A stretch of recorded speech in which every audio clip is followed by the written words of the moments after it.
Welcome. I'm Annabelle, the host of Esoterica and Nonsense, and today we're going to have a quick story time.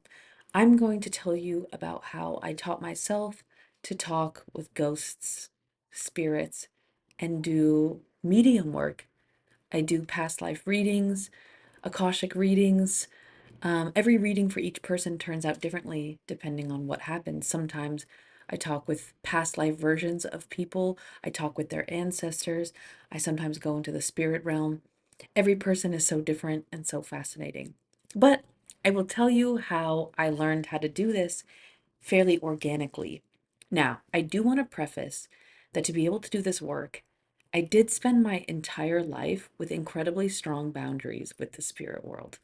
I've always believed in the spirit world. I've always believed in ghosts. I've always believed in magic. And growing up, there was a lot of darkness around me. Ultimately, I found out as I got older that my family carried a curse, essentially a parasitic entity. And I felt this from a young age, and I had very clear boundaries. So, if you are interested in this kind of thing, the first and best step is to create a practice of clear boundaries. Essentially, I believe to my core that no one and nothing can touch my spirit. My spirit is mine. My body is mine. Nothing can take energy from me. Nothing can enter my body. And nothing can follow me by clinging to me. Essentially, I have a force field around me of love. And if anything is following me, they will receive love, but they may not touch me. Right? Now, this may seem very simple, but if you truly believe this up here, it makes a huge difference because in the energy world, in the spirit world, all things are shaped by beliefs. So I do want to preface this because this is very important if you're interested in doing this kind of work.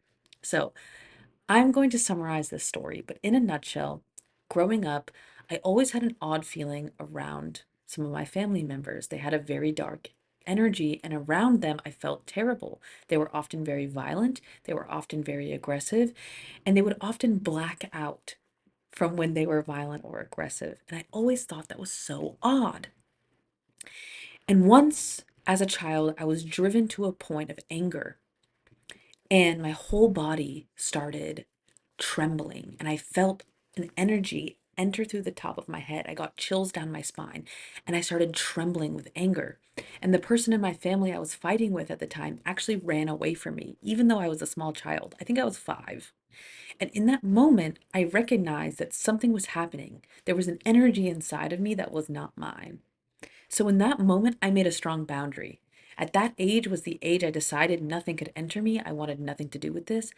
And I wondered to myself, is this the same energy that some of my family experiences? However, at the time, I had no one to talk to about this, and I carried on with my life. But all throughout my childhood, I was having supernatural experiences, but I often wrote them off because I had no one to talk to about them and they seemed so out of place. But I did at one point live in a haunted house. And while living in a haunted house, I'd get odd visions of a man hurting himself in our attic. I often felt like someone was watching us. And eventually, one day, I heard this really creepy breathing. It was almost like a man was breathing deeply like this. It was so creepy. And at first I thought it was my elderly dog, but then I realized that my dog was outside and this breathing was happening so loud in the house. So I ran out of there. I was alone. I ran out of the house, but my family didn't really believe me. They thought I had made this up. I kind of got in trouble because after I left the house, I didn't lock the door.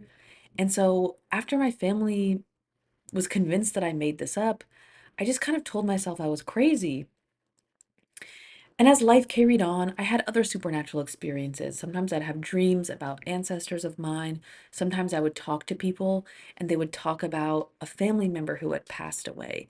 And I would see visions of their family members and I could see them talking to me. And so I would end up doing medium work. I would like tell people that I was seeing their ancestor. And they were often really beautiful moments and, dare I say, accurate. People would be like, oh my gosh, I would be picking up on details I wouldn't have known, right? So, of course, I always believed in these things, but all of these things were happening when I wasn't trying. So, fast forward, as an adult, I ended up having a couple psychic readings. And in one of my psychic readings, I asked the psychic about my family, and I was curious if there was, in fact, some kind of entity possession. And she confirmed that I was right. This woman told me that there was actually an ancestor of mine about 7 generations ago who practiced dark magic. He essentially sold a piece of himself in a ritual to become a force of hatred. And by giving away a piece of his soul, he has basically existed as a parasite living off of my family. And when she said this, I already knew this to be true. I knew this to be true. I could see it. It was like a lot of my family weren't really their true selves. I knew who their true selves were, and they only shined maybe 5% of the time. But 95% of the time they were these bizarre people, and they like would not remember anything, and they were aggressive and rude, and like there was a difference. I'm telling you, it was like an energetic thing. So about a year later, I got another psychic reading, and the person who gave me the reading told me that there was a ghost who followed me everywhere, and that he was obsessed with me, that he basically loved me and was in love with me, but also hated me and envied me. So the first thing that the psychic asked me was like, "Do you have like a boyfriend who died when you were a child or something?" And I laughed. I said, "No, I know exactly who this is. This is an ancestor of mine, and I feel him with me. He follows me everywhere. I feel him." So the psychic kept continuing on with the reading, and they were like, "Wow, this is crazy. I've never experienced anything like this. You are correct. This is literally your ancestor." And they were explaining to me that my ancestor had this very odd obsession with me. They were in love with me, but also hated me. And this really rung so true to me, because this is how a lot of the family members would act around me. It was like all of this misdirected anger that I knew came from admiration, and it was so bizarre. So in a nutshell, I was hearing this, it was all resonating, but then the psychic said, "You can help him. Actually, you are more qualified to help him than anyone else, because he has so much respect for you and he envies you. He wants to be like you, and you can help him." And at this moment, I recognized that this had never crossed my mind. It had never occurred to me to help this entity, to help this parasitic family member. I had only made strong boundaries. I basically spent my whole life pushing him away. I wanted nothing to do with him, but it had never occurred to me to help him. So I decided to take on a practice known as automatic writing. I had thought a lot about it. I had heard of other techniques. Around this time, I had a friend who was doing astral projection unintentionally. And while he would astral project, he would meet with ghosts and hear their story and help them pass on. So I really liked this idea, but sometimes when I dream, I'm really incoherent. So I decided that it would be better for me to do while fully awake. So I decided to try this practice known as automatic writing. The idea of automatic writing is that you write very quickly, stream of conscious, and you open yourself up as a channel to write the thoughts and words of an outside entity. Now, I wanted to be careful because I did not want to take on the energy of my ancestor. So for 3 days, I wrote page after page after page after page, being incredibly specific about my intention. I stated, "You may not touch me, you may not enter me, you may not take anything from me." And I stated my intention. I said, "I want you to be free.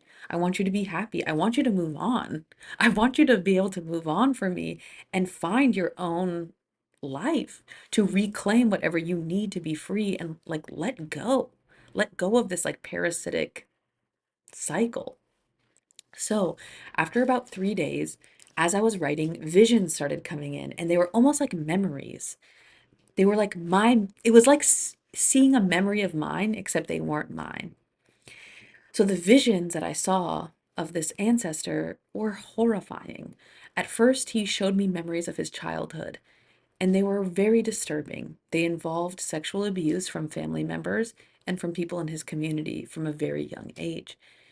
And this created a level of fear within him. He was so afraid and he was so hurt, of course.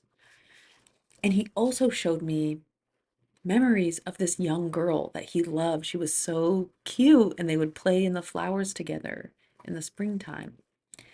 And so during this time, as I was writing with him, I started seeing him as a small child. And so I addressed the small child in him, and I started explaining to him how reality really works.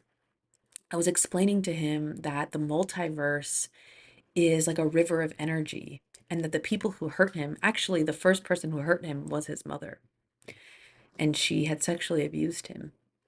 And I explained to him that in this life, that was his mother, but his true mother is actually this river of consciousness that is so much bigger than that life. I explained that his body in that life wasn't even really his whole self, that his whole self comes from this mega consciousness that spans across time and space, that time isn't real, and that life was more of a dream than it was real.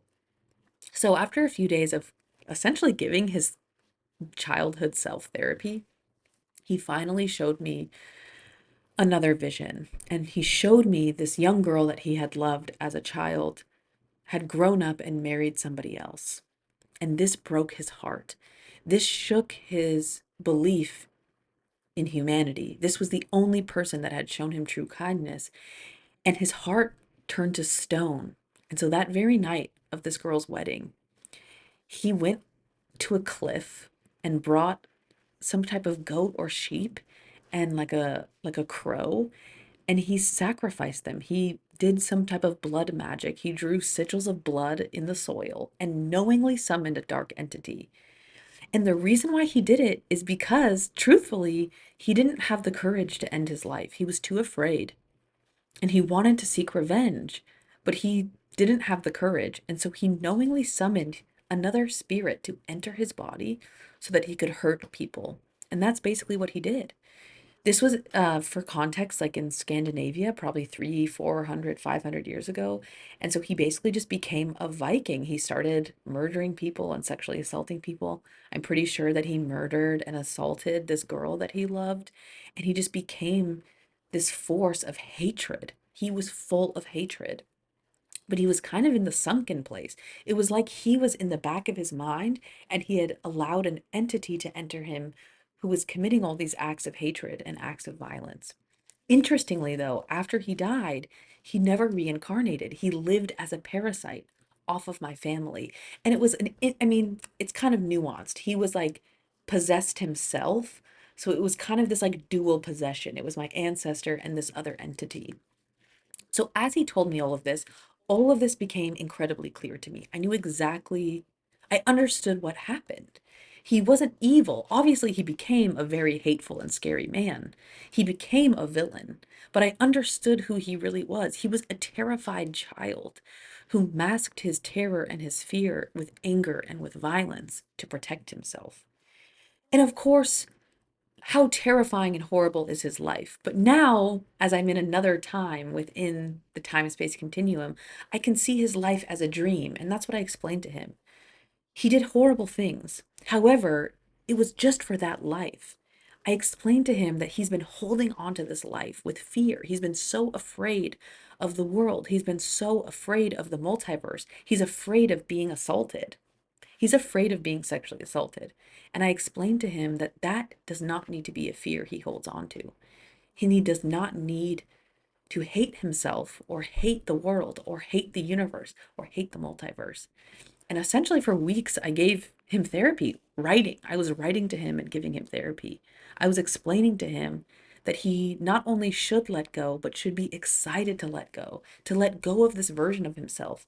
I explained that he could reclaim his energy. This idea of being possessed could just be, he could just let go of it. He could just decide to take full autonomy over himself. By letting go of fear, you have all power. Nothing can actually take ownership of your soul unless you let it. And once you decide that it can't have control over you anymore, that's all it takes. It's really that simple. It's really about the power of belief. And so I just gamed him up. I was juicing him up. I ended up doing a specific ceremony a few weeks later and I helped him pass on. And let me tell you, after I did that, the floodgates have been open. After I've done that, I've been giving readings to clients and to friends, and my visions are so powerful. Sometimes I will talk to people's ancestors, I'll talk to ghosts, I'll talk to past life versions of themselves. I've done a few exorcisms. Sometimes I'll be meditating and ghosts will just come to me. Ghosts who have been murdered will ask me to listen to their story. Sometimes people will come who've lived horrible lives. And really, it's basically like just being a therapist. It's really not that different from talking to people. Most people and ghosts just want to be heard. And that was how I started this process. Granted, I've always been sensitive to the spirit world and I have had supernatural experiences before this. But in my belief, all things are skills that are learned, like weightlifting or contortionism or speaking another language. All these things are accessible with practice. And granted, this can be a dangerous practice without the proper methodology and without the proper beliefs set in place. However, I find it to be incredibly rewarding to be conversing not just with humans, but with spirits, because we're really all the same. All of us have been so traumatized by the natural world, and all of us are deeply looking for connection and looking for reconciliation to find peace. So that is how I taught myself how to talk with spirits. I really tried to keep it as short as possible. If you have more questions, if you want to learn more, you can follow me, you can message me, you can email me. I do all kinds of offerings on my pages. I have guided meditations. Meditation was also a really crucial part of my process. I should have mentioned that more. I was able to contact my ancestor through automatic writing, but throughout that process, I was meditating between 1 and 2 hours a day. My meditations are really focused on centering my electromagnetic field, which is my aura, and essentially dissolving my body into the spirit world. I teach some of these methods in my guided meditations. I've kind of just started putting content up regularly. So check out my page. If you have requests, if you have questions, feel free to message me. And thank you so much for listening. Catch you next time.